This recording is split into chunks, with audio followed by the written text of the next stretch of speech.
Olá, pessoal. Eu decidi dar uma incrementada nesses slides, que foram os slides da primeira aula de leitura e produção. Eles foram utilizados com a turma da manhã, de segunda-feira, mas a aula gravada não abriu para a turma da tarde, nem baixou para a turma de quarta-feira do jornalismo. Então, eu decidi dar uma incrementada e para que vocês entendam essa introdução. Bom, na sociedade, a sociedade em si, nós somos todos circundados por diferentes tipos de texto, diferentes gêneros textuais. Nós produzimos gêneros, criamos novos gêneros, nos adaptamos aos gêneros que são criados e vamos, aos poucos, sofrendo um processo de letramento, ou seja, nós vamos desenvolvendo a nossa leitura para o mundo e a nossa leitura para os diferentes gêneros que nos circundam. A partir de quê? A partir do nosso conhecimento de mundo, a partir do nosso conhecimento enciclopédico, que é o nosso conhecimento adquirido na escola ou nas viagens, né? De quem viaja muito, ou no dia a dia, de quem vive numa cidade histórica, por exemplo, né?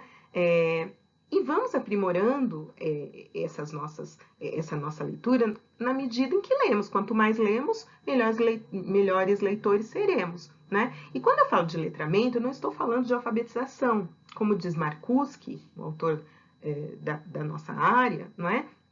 A alfabetização, ela é somente uma parte da escolarização, né? Nós temos a alfabetização, a escola básica e vamos até a universidade, doutorado, pós-doc, são fases, mas nós estamos sempre em letramento, sempre aprimorando a nossa leitura. E essa leitura, ela vai desenvolver ter diferentes estratégias, né? Nós vamos ter de usar diferentes estratégias cognitivas para ler, para receber um texto.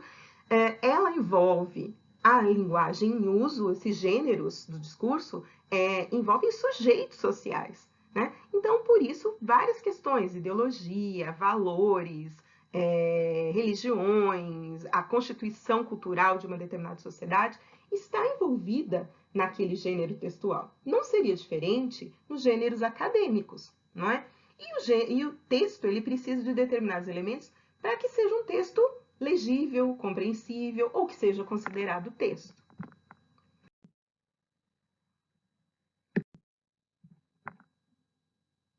Bom, dando continuidade, então, estas funções da leitura eu tirei daquela dica, né, que é uma das minhas sugestões de leitura, que é a coleção organizada pelo professor Márcio Rogério Cano, da Universidade Federal de Lavras, né, a coleção Reflexão para Ensino de Língua Portuguesa, que é da editora Blusher, da qual eu também faço parte como autora, e eu tirei esses conceitos de lá, que está no nosso plano. Então, a leitura, ela pode ter uma função utilitária. O que quer dizer isso? Como a própria palavra diz, ela pode ter uma utilidade na vida do leitor, ou na vida dos alunos, ou na vida do professor. Ou ela pode ter uma função desinteressada, aquela leitura que você lê por prazer, aquela leitura que você está ali sentado e aí você lê as árvores, você lê os cartazes, você não está buscando nada, você está simplesmente ali lendo, né? Mas aqui, para nós, existem alguns elementos que vão ser considerados importantes para o desenvolvimento do nosso trabalho. Então, por exemplo, a leitura ela pode ser uma leitura por busca de informação.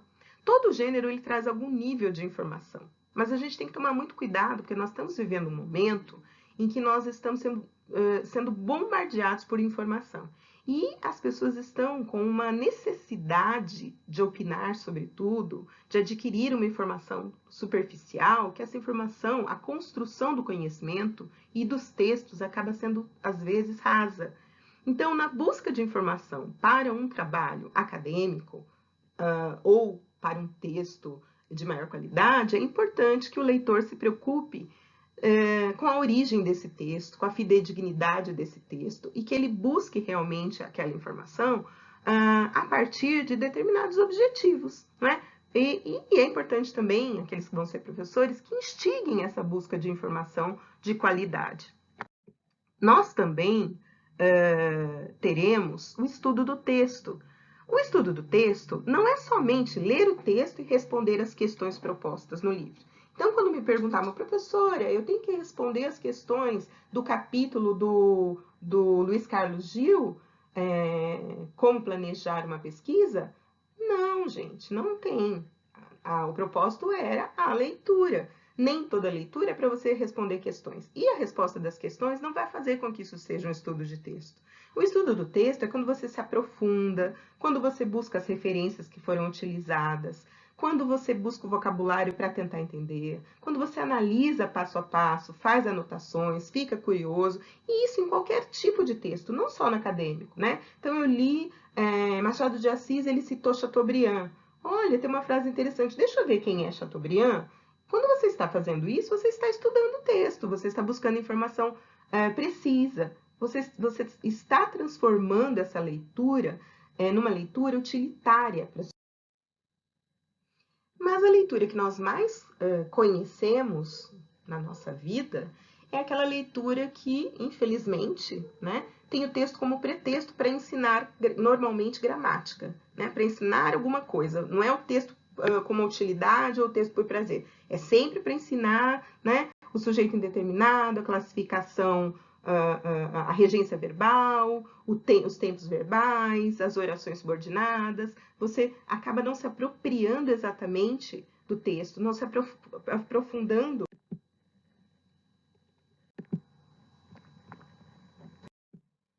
Bom, e o texto por prazer, né, que nós já vimos lá na nossa ciranda literária, que o texto por prazer, muitos de nós já enfrentamos aí, gostamos do texto por prazer,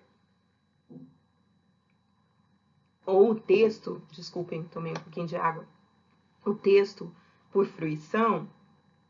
O texto por fruição, esse termo fruição vem do Roland Barthes, da obra Sala de Aula, em que ele trata do prazer da leitura. O prazer da leitura, ele não trata do prazer da leitura somente como deleite, ele trata também esse prazer como desafio, como dor, todos os aspectos que podem envolver o prazer relativos à leitura. Então, a leitura por prazer, ela é uma leitura por escolha. Por isso é muito legal quando vocês entram lá no WhatsApp e começam a declamar poemas, mostrar entrevistas, interagir sobre livros, porque vocês estão lendo por prazer. E essa leitura também é importante para qualquer produção. Bom, aí eu trago alguns exemplos, né, de textos que envolvem questões importantes para a concepção de texto e para essa concepção de gênero que eu falei no começo. Ou seja, esses gêneros que surgem aí carregados culturalmente de diferentes aspectos que vão fazer desse texto um texto. Então, esse aqui é uma postagem, né? Uma postagem do Facebook, um meme. Ele tem a intenção de ser um meme, mas ele é uma postagem. E aí diz assim: vamos aprender o uso correto dos porquês? Por que a Michelle recebeu 89 mil do Queiroz? A Michelle recebeu 89 mil do Queiroz por quê? Bolsonaro ainda não explicou o porquê da Michelle ter recebido 89 mil do Queiroz. Michelle recebeu 89 mil do Queiroz porque estaria envolvida na rachadinha. Então vejam, eu tenho aqui um gênero, que é um gênero postagem do Facebook, né, com características de meme. Este gênero, ele tem uma função, que qual é a função, né? Qual a intenção aparente desse autor? Usar algo que é comum, algo que acabou de acontecer, uma informação, né? Que todo mundo está sabendo, que tem propriedade dessa informação, e trazê-la com o pretexto de ensinar gramática. Mas ele transforma esse texto esse texto é altamente intertextual. Por quê? Porque eu tenho um texto, uma situação, que é a situação da entrevista do Bolsonaro, em que o repórter faz essa pergunta, e ele diz que se ele pudesse, ele dava uma porrada nele. Essas são as palavras do presidente, então não são minhas. Quando ele diz isso, isso reverbera na rede, todo mundo faz vários porquês, vários questionamentos. Provavelmente, este autor se sentiu incomodado com vários porquês mal utilizados e decidiu usar isso para ensinar gramática. Então, aí eu tenho elementos que fazem com que eu entenda esse texto, eu entenda essa informação, eu entenda essa mensagem e entenda o uso dos porquês, né? Porquê separado na pergunta, porquê junto na resposta. de um jeito bem simplesinho. Então, ali eu tenho o porquê separado no início da questão, né? O porquê separado e com acento no final da interrogação. O porquê quando ele vem substantivado, né? Então, eu tenho aqui, olha, o, ele é junto e com acento porque ele foi substantivado, ele pode ser substituído por um motivo. E porque junto sem acento, né? Razão. Qual a razão? Eu não sei. Ele poderia ser substituído por isso. Então, enfim, isso tratando de uma. Não é aula de gramática, mas veja, eu tenho aqui o uso social da língua, o uso social da norma, o uso social da gramática. E o que importa aqui para gente de leitura e produção? Importa, professora, que eu saiba o uso dos porquês? Óbvio que também. Mas eu trouxe esse exemplo aqui para vocês. Mas que vocês saibam que por que vocês entenderam esse texto? Porque esse texto diz respeito a uma situação recente, né? Esse texto tem uma função. Qual? Tentar ensinar o uso dos porquês. E esse autor, né, ele fez outras postagens, não tão bem formatadas, mas com o mesmo sentido. E aí eu trouxe para mandei para o professor Leosmar para nós estudarmos uma forma, né, de usar essas questões da gramática sendo usadas socialmente, né, e trazendo essa intertextualidade. Vejam, diferença entre mas e mais. Mas, que é a conjunção adversativa, dá a ideia então contrária. Achou que Bolsonaro era honesto, mas ele não fala sobre o depósito de 89 mil do Queiroz na conta da esposa. Mas, adição, Bolsonaro não diz o porquê de sua mulher ter 89 mil a mais depositados por Queiroz em sua conta. A com H, né, com sentido de existir, ou A com preposição com sentido de futuro. Há 89 mil na conta da mulher de Bolsonaro e foram depositados por Queiroz. Daqui a 10 anos, ó, futuro, ainda vamos nos questionar sobre os 89 mil depositados por Queiroz na conta da Michelle? Então, veja, essas questões são questões do dia a dia, são gêneros do dia a dia, são gêneros curtos que têm alguma intenção e que circulam ali na rede, né? E tem alguma utilidade para alguém, né? Na academia não vai ser diferente, né? Os textos que tem na academia, quais são? Eu tenho fichamento, resumos, resenhas, artigos, monografias, teses, dissertações, por aí vai, né? Monografias para especializações e graduação, bacharelado, né? Dissertações para mestrado, teses para doutorado. E quais são os aspectos dessas funções da leitura que nos importam? Nos importam, para a construção desses elementos, obter informações de fontes seguras, criar base de dados para, no futuro, você consultar e fazer um mini evento, ler para estudo com pesquisa e ter um objetivo e método para isso. Bom, vocês perceberam, então, que, para concluir, para que o texto seja entendido, o texto ele precisa ter unidade e ele precisa ter alguns elementos, lógico que não são os únicos elementos, né? Porque existem aspectos discursivos, existem as condições sociohistóricas de produção, existem os elementos de interação, existem as relações de poder, existem muitos elementos extratextuais que precisam ser considerados, mas existem elementos básicos de produção textual que fazem com que um texto seja um texto. Esses elementos eles são estudados pela linguística textual.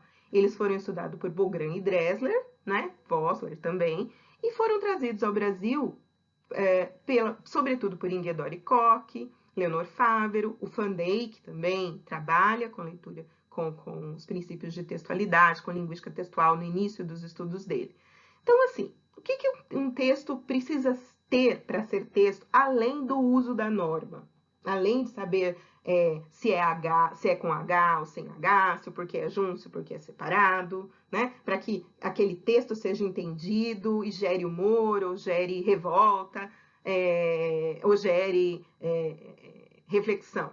É preciso, primeiro, que esse texto seja um texto bem escrito. Para que ele seja bem escrito, ele precisa ter principalmente dois elementos básicos: coesão e coerência, entre outros, né? Além do uso da norma que não está aqui. E esses vocês até conhecem pelo Enem, né? Então, estou começando pelo básico. que é o básico que estará em tudo. Então, assim, o elemento coesão, ele diz respeito ao uso dos conectivos, da substituição de palavras, a riqueza de vocabulário, a forma como os elementos, os parágrafos se organizam e vão sendo retomados e progredindo. Isso é coesão, né? Coesão ela é interna, ela diz respeito ao uso da materialidade linguística, né? A coerência, ela é parcialmente interna, parcialmente externa, porque a coerência diz respeito à forma como os argumentos e a temática vai sendo desenvolvida com lógica, né? E esta lógica, ela é parcialmente extratextual, por quê? Por exemplo, no processo de produção, eu posso ter todo o domínio da temática, mas na recepção desse texto, na leitura desse texto, se eu vou ler um texto de física quântica, que é o exemplo que eu dei na aula, eu não sei nada de física quântica, então eu posso dizer, como leitora e professora de língua, esse texto tem coesão, ele está claro, eu entendi algumas coisinhas, mas eu não posso dizer se ele está coeso com a teoria ou com a área a qual ele se filia, né? O grau de informatividade desse texto, né? A aceitabilidade, por exemplo, se eu sou partidária, né? E aí eu volto àqueles textos do exemplo. Se eu sou partidária desse governo, se eu adoro, sou fanática por esse mito, né? Ler estes exemplos de uso dos porquês me ofende, né? Isso é mentira, isso é coisa inventada pela mídia, coitado. E aí o que acontece? Eu não aceito aquilo. Então, para mim, aquilo não é texto, né? A intencionalidade. Esse é um princípio de textualidade que eu, como analista do discurso e muitos pesquisadores, nós contestamos. Por quê? Você nunca vai saber efetivamente qual foi a intencionalidade de produção de um texto ou de um gênero, né? Você pode supor, naquele caso ali, fica meio óbvio que porque ele diz que ele vai ensinar o uso dos porquês. Mas se não, não. A intertextualidade, que está marcada naquele texto também, né? Que vem de uma frase de uma entrevista que se torna objeto de outro texto, com outro sentido, e a situacionalidade, que é a situação, então, de produção. Então, vejam quantos elementos eu preciso para ter um texto coeso. Essa coesão, essa unidade, esses elementos de textualidade e essas funções da leitura, elas estão sempre no uso da língua, de uma língua dialógica, né? de um uso da linguagem que respeita os interlocutores e que pensa nos produtores, sempre esses elementos estarão presentes. Então, não é porque eu vou fazer um resumo que eu pressuponho que o sujeito já conhece, e aí eu pego trechos aleatórios, junto tudo, tá aqui, olha, professor, o resumo. Não, você não fez um resumo, você não está me contando o que aconteceu ali no texto. Também não fez um fichamento, porque você não trouxe fragmentos com página e tudo mais. Então, todos esses elementos, eles estarão presentes em todos os gêneros textuais, do mais simples, do bilhete na geladeira. Não estamos aqui questionando o nível de linguagem, a variedade linguística, se está bem escrito, se está mal escrito, esses preconceitos linguísticos. Não. Em qualquer gênero, eles estarão presentes. Então, eu finalizei a minha aula dizendo, creio que desde muito pequeno, que é uma frase do Cortázar, que fez aniversário semana passada, né? Já morreu, mas fez aniversário. Creio que desde muito pequeno, minha infelicidade e, ao mesmo tempo, minha felicidade, foi não aceitar as coisas com facilidade. Não me bastava que explicassem ou afirmassem algo. Para mim, ao contrário, em cada palavra ou objeto, começava um itinerário misterioso que, às vezes, virava grande literatura do Cortázar, né? Então, é isso. Eu espero que vocês tenham essa inquietação de não aceitar as coisas com facilidade para que entendam que esse universo que vocês estão agora é um universo de pesquisa e de muito conhecimento. Obrigada.